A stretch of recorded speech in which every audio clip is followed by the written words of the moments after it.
Hello everyone, this is Professor Vincent Torre Bongolan. Okay, napakainit na balita dahil nagsampa na po ng kaso ang grupo ni na senatorial aspirant, no? Jimmy Bondoc. Ayan, so kasama po si Congressman Bebot Alvarez at si Attorney Topacio at marami pang iba, no? Nagsampa po sila ng criminal case against the House Speaker Martin Romualdez. Okay, bakit po criminal case? Ito po ay may kaugnayan doon sa insertion na naganap sa BICAM Committee report for the 2025 national budget. Alam naman po natin na noong nakaraang mga buwan ay inilabas na po, 'di ba? Yung kumbaga yung ano, 'di ba? Ipinakita po ni dating Pangulong Rodrigo Roa Duterte kasama po ni House Congressman, no? Isidro Ungab, Attorney Martin Delgra at Attorney Vic Del Rosario, ipinakita po nila yung blanco sa bicameral committee report. Okay. At ito na nga po, no? Nagsampa na nga ng kaso sina senatorial aspirants sa Jimmy Bondoc, Congressman Bebot Alvarez at si Attorney Topacio. Okay, criminal complaint po yung kanilang ipinasa. So medyo mainit-init na balita po ito at talaga namang kapanapanabik dahil higit 240 billion pesos po ang money involved dito. 240 plus billion, hindi po milyon ha, billion. Hamak po na milya-milya ang taas at ang laki kumpara po doon sa 125 million na ibinibintang nila kay Vice President Sara Duterte. Panoorin natin at pakinggan kung ano nga ba itong criminal complaint na ito. Okay? Kami po ay nandito para ipaalam sa buong bayan na maghahain po kami ng criminal case against Martin Romualdez. Sa kadahilanan po na siya po ay may ginawang krimen dito sa budget ng 2025. Malaking halaga po yung ipinasok nila na hindi po inaprubahan ng Kongreso.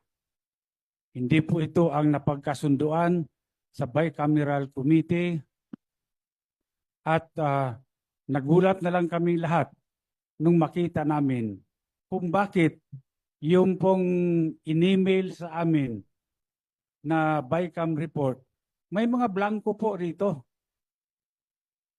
Ngunit, nung pinirmahan ng presidente, kumpleto na. At nung tinignan namin kung magkano yung ipinasok nila na halaga, ito po ay nagkatotal ng 241 billion. Ngayon po, ewan ko kung matatawag natin na typographical error yan o grammatical error. Napakalaki po ng halaga. 241 billion. So, ayan guys, no, narinig na ninyo itong laman ng complaint o reklamo ni na Congressman Alvarez, no? At syempre kasama po nila rito ang isang grupo, no, ang Citizens Crime Watch, okay? So, ang Citizen Crime Watch po ay binuo noong 1992 pa. Ito po ay isang grupo na lumalaban talaga sa korupsyon, okay? So, bakit po sila nasali dito? Ibig sabihin, nakikita po nila, binasa po nila, inintindi po nila yung bicameral committee report. Paano po nangyari? Nakita po ng kanilang mga mata yung mga budget na nakalagay, no? At sabi nga po ng isang tagapagsalita, no, ng mula sa Citizens Crime Watch, ay napakalaki po ng budget na inilagay sa NIA, no? Lalong-lalo na doon sa Bicol. And ang problema po dito, bukod sa napakalaki na po yung budget na inilagay po doon sa NIA, ay wala po silang nakikitang magandang output o nangyari o ginawa doon sa kanilang lugar. So ibig sabihin, napakalaking pera nito ay malaki yung posibilidad na ito po yung ginamit, no, para bayaran din itong mga pumirma sa impeachment, okay, ni Vice President Sara Duterte. So wala pong kinalaman. Ang halaga po ng pera na hinahabol po dito at inirereklamo ay nagkakahalaga lang naman ng 241 billion pesos. Okay, so kung ako siguro yung magsasampa ng kaso, siguro impeachment din, no? Kaya Martin Romualdez, siguro impeachment or hindi lamang po impeachment, plunder case po ito, no? Kung ako po ang tatanungin, no? It will fall on plunder pag napatunayan po na kinuha po nila, ninakaw po nila ang napakalaking halagang ito. Okay. So, balikan po natin ang pangyayari doon sa budget na ito. Okay? Very obvious mga kaibigan na talaga namang pagnanakaw ang intention po at ginawa nila sa 2025 national budget. Nagkaroon po ng proposal, no, ng budget for 2025 sa Kongreso o ang Kongreso. Nagkaroon din po ng proposal ang Senate. Tapos kinakailangan pong ma-review ang mga proposal na ito, kaya dumaan po ito sa bicameral committee. Ni-review po ng bicameral committee, finix po nila yung kanilang mga gap doon sa kanilang mga proposal. Nang ma-review po nila, ay ito po ay ibinalik sa kanilang mga chamber para sa finality ng kanilang mga review. And nung bumalik na po ito sa camera, doon sa bicameral, ay pinirmahan na po. No? Pinirmahan na po ito. And then nung pinirmahan na, may mga blanco po na nakalagay doon. So, yun po yung bicameral committee report na kung saan ay pirmado po ito, no, ng mga bumubuo ng bicameral committee. Kasama na nga po diyan si Senate President Chis Escudero. Okay? Kasama na po diyan yung iba pang mga senador at ibang congressman na bahagi ng BICAM committee. Okay? Noong ito po ay na-ratified na, okay? Na-ratified na, enrolled na, okay? At ipiprint na, bago po dumaan doon sa printing machine, doon sa literal na ipiprint na, ay nilagyan na po ito ng laman. At ang maganda po dito, very organized po itong draft ng kaso, no, against the House Speaker et al, no, Martin Romualdez, kasama po diyan si Zaldico. Very organized po itong kaso, itong laman ng kaso. Bakit? Dahil tinumbok po nila yung mga tao na talaga namang involved, no, at talaga namang galing din po sa kanila. Okay, kung inyong malalaman, kung inyong babalikan, ay napaamin po itong si bagong chairman, no, acting chairman ng GAA na si Stella Kimbo, si Congresswoman Stella Kimbo, ang pumalit po kay Congressman Zaldico. Okay? So, meron pong nabanggit itong si Congresswoman Zaldico na nasa technical person daw, no? Technical working group. Yun po yung tama, yung term. Technical working group. So ibig sabihin, kasama po yung mga technical working group, no? Sila po yung isa sa mga kasama sa kakasuhan.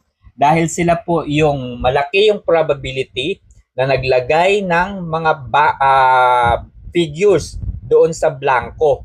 Okay? Sila po yung naglagay ng mga figures doon sa blank na nakita sa bicameral committee. So bago po na print, ay nilagyan po nila ito ng laman. So clearly, nung dumating po sa opisina ng presidente, ay dumating po ito doon sa opisina ng presidente, ay dapat dumaan muna ito kay kay Executive Secretary Lucas Bersamin. Dapat ito ay nireview muna ni Lucas Bersamin kasama yung mga legal officers po ng Congress at ng Senate. Dapat nireview muna nila yan. Kung yung proseso ba ng dokumento na yon, yung General Appropriation Bill, GAAB, no? Yung proseso ba na pinagdaanan ng enrolled bill na yon ay nasa maayos, no? Ibig sabihin, mayroon bang tamang prosesong pinagdaanan bago dumating sa Office of the President. Okay? Dapat ganun po ang ginawa ni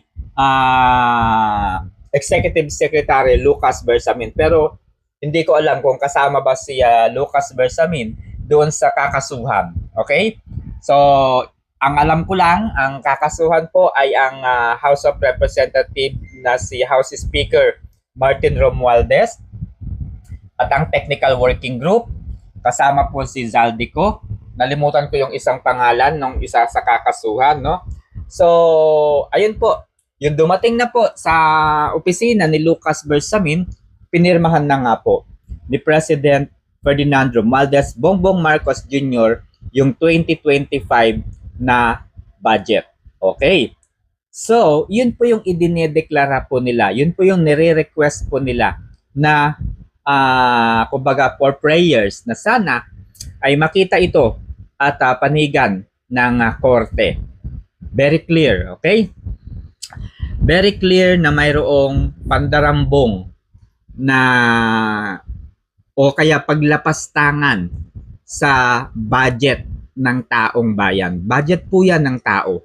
Hindi po yan budget ng mga kongresista. Hindi po yan budget ni Congressman Martin Romualdez. Okay? So, sa susunod na video, ipaliwanag naman natin yung 125 million pesos na ibinibintang ng Quad Committee, no? Ibinibintang po ng Quad Committee kay Vice President Sara Duterte. Tama ba yung bintang nila kay Vice President Sara Duterte? O ito ay isang political propaganda lamang na wala pong basihan? Okay? Panoorin muna natin ang pagpapatuloy ng pagpa-file po no ng kaso ni na senatorial candidate Attorney Jimmy Bondoc, Congressman Alvarez, Attorney Topacio at siyempre ang grupo po ng Citizens Crime Watch. Panoorin po natin. Wala pong ganung halaga ang inaprubahan ng BICAM at hindi po rin yun ang inaprubahan sa plenaryo. Bakit po nagkaroon ng ganung halaga doon sa General Appropriations Act, GAA? Kanya po, ako bilang isang nakaupong congressman, ay kinakailangan ding ipakita ko sa taong bayan na kung merong mali, siguro kailangan din natin panagutin kung sino yung may gawa ng krimen. At dito, dahil po ilang araw na kaming nag-request ng kopya ng enrolled bill, hanggang ngayon po tinatago nila sa amin yan. Hindi po nire-release ang enrolled bill ng House of Representatives.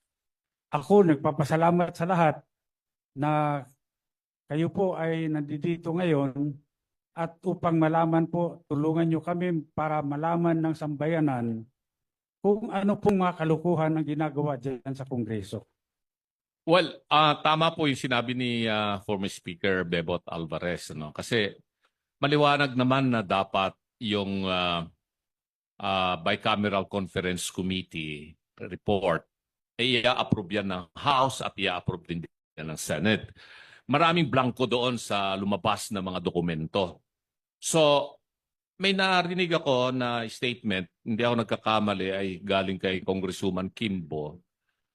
Ang nagsabi na yung technical working group ang gumawa na ng tinatawag nilang insertion based on kung ano raw yung napag-usapan doon sa bicameral conference. Ang tanong, meron bang records of proceedings doon sa BICAM?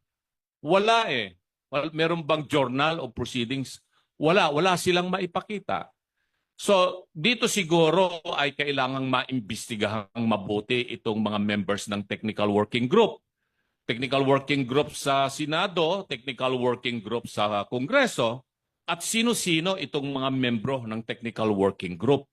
At mag-execute sila ng kanilang affidavit. Kung talaga nga bang meron silang ginawang insertion dito o ano pa man para ma-fill in the blanks yung enrolled bill bago ipinadala sa Malacanang. Yun lamang po yung gusto kong maliwanagan dito. Dahil ay statement nang galing yan sa balita na napakinggan ko at nabasa ko na statement allegedly ni Congresswoman Kimbo na yung technical working group ay pinunuan itong mga blanco na nandito sa mga dokumentong lumabas na mga BICAM report. Na may pirma naman yung mga members ng BICAM committee sa House at saka sa Senate. Sa tinagal-tagal ko ring staff, Speaker Bebot, dyan sa Kongreso magmula 87 hanggang sa Senado, ito lamang yung kauna-unahang pagkakataon. For many years na naging staff ako dyan sa Kongreso at pati dyan sa Senado, na nagkaroon ng bicameral conference committee na blanco na pirmado ng mga membro ng BICAM.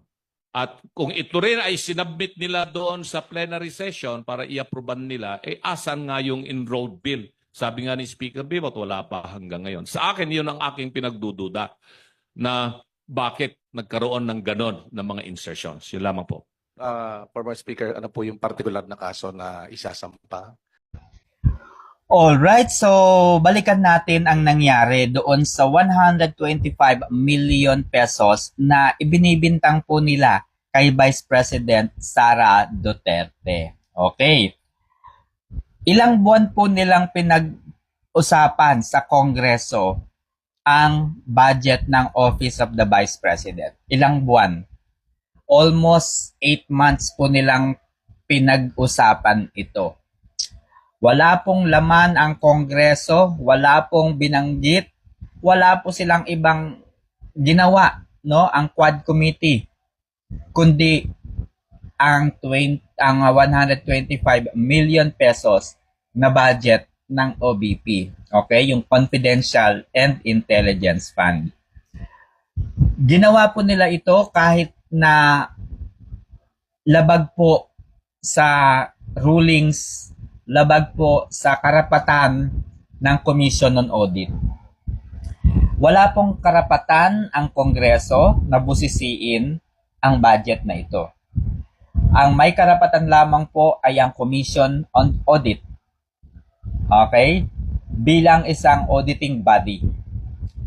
Ang Commission on Audit po ay nagbigay sa Department of Education ng award, no, bilang Most Trusted Government Agency noong naging secretary po ng DepEd si Vice President Sara Duterte.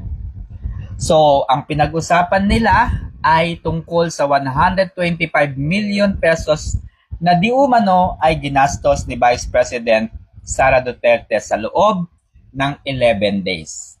Pero nung magsampa na po sila ng impeachment against VP Sara, hindi po korupsyon ang nilagay nilang kaso. Hindi po graft and corruption ang inilagay po nilang dahilan para ma-impeach itong si Vice President Sara Duterte.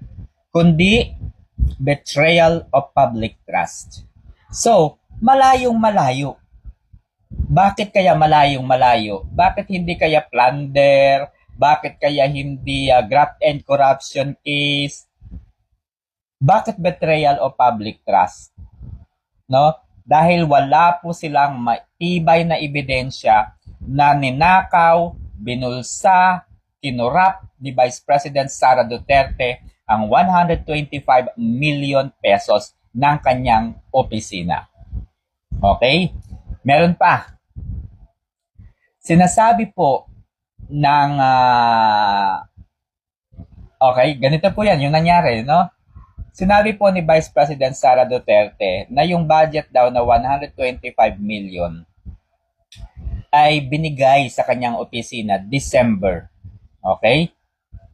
Alam naman po natin na sa gobyerno, ang budget po na nakalaan sa lahat ng opisina po ng gobyerno, dapat yan ay magamit bago matapos ang taon.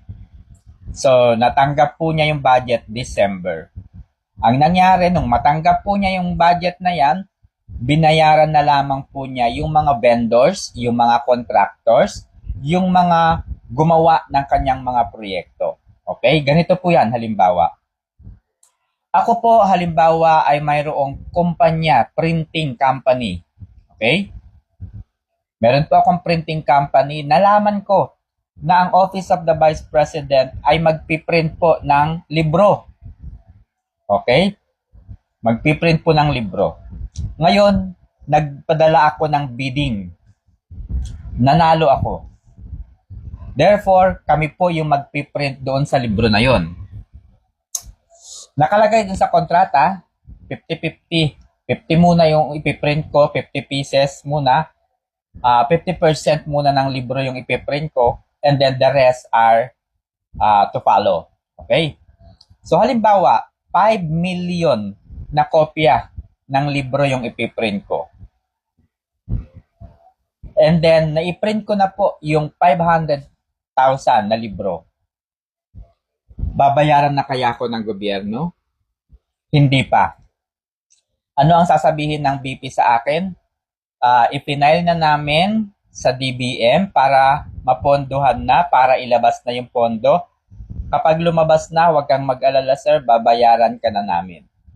So, siyempre, ganun po, nasa kontrata naman po yun, kaya okay lang, hindi ako kakabahan na hindi ako bayaran. So, hinintay ko na dumating yung budget na ipinail ko kasi magsasubmit ako ng invoice Magsasubmit ako ng invoice.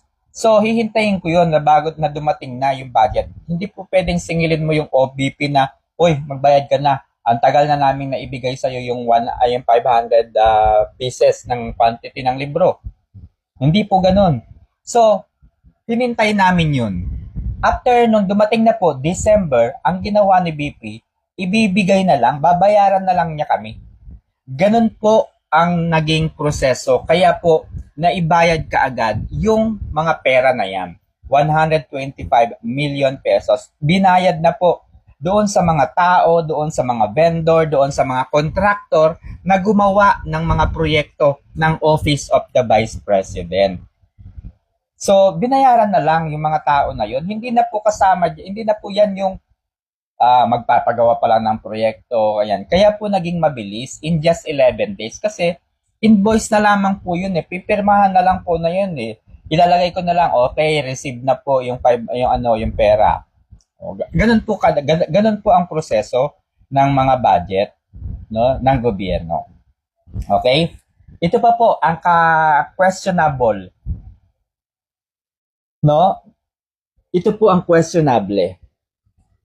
Yung ilan sa 125 million na yan ay may kinalaman sa, dahil nga 'di ba, confidential and intelligence fund. Ngayon, ibinigay yan o ibinayad ni BP Sara sa military personnel, sa military aid, no? Na gumawa doon sa intelligence report na yan o project na yan ng OBP. Kasi kaya nga intelligence report, kaya nga confidential and intelligence yung pondo eh. Ibig sabihin, may mga proyekto yung OBP na kung saan ay confidential yung mga kinakailangang pag-aralan, confidential yung mga paggagamitan ng pera na yan. Maaaring yan ay may kinalaman sa national security and so on so forth, no? So, kinakailangan protektahan ang ating soberanya, protektahan ng ating bansa. So, yung pera ay ibinigay sa mga military personnel, military aid. At yung military personnel na ito, binayaran nila yung mga contractor nila para gawin yung utos ng Office of the Vice President. Ang malupit nito mga kaibigan, hindi inimbitahan ng Quadcom ang dalawa o sino man sa mga military officers na ito. Hindi nila inimbitahan. Kasi dapat nilang malaman, dapat nilang alamin saan ba binigay itong pera na ito. Kung yung perang ito, no, ay ibinigay kay Vice President Sara Duterte, then malaki po yung probability na talagang kinupit, kinurap ni BP Sara yung pera. Itong Mary Grace Piatos na ito, kanino ba yan nagmula? Kay Vice President ba nagmula yan? O yan po ay nagmula sa intelligence?